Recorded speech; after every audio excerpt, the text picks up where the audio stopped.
নমস্কাৰ মই অম্বৰীছে গেংটক্স ডায়েৰিজৰ পাৰ্ট 3 লৈ স্বাগতম জনালোঁ। এয়া আমি নাথুলা পাছ ৰাতিপুৱাই আহিলোঁ, অলপমান জাম লাগি থকাৰ বাবে আমি খোজে কাঢ়ি দিলোঁ। এয়া বৰফ দেখাৰ লগে লগে আমাৰ বিহু আৰম্ভ। আমি য'ত তাততো বিহু হ'বই লাগিব দিয়কচোন। বিহু নাচি মেলি বা আৰু ভণ্টিয়ে বোলে এটা স্ন'মেন বনায়। এয়া স্ন'মেন বনাইছে কিন্তু পাৰা নাই দেই।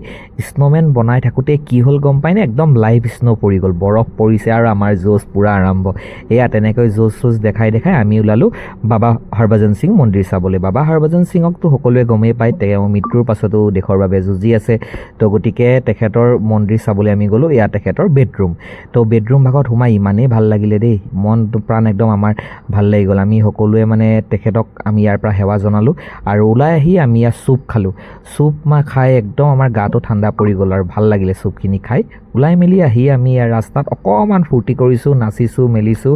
আৰু আপোনালোকে মোৰ ব্লগবিলাকত মৰম দিয়াৰ বাবে ধন্যবাদ। পাৰ্ট 4 চাবলৈ অপেক্ষা কৰক। আজিলৈ বাই বাই, ধন্যবাদ।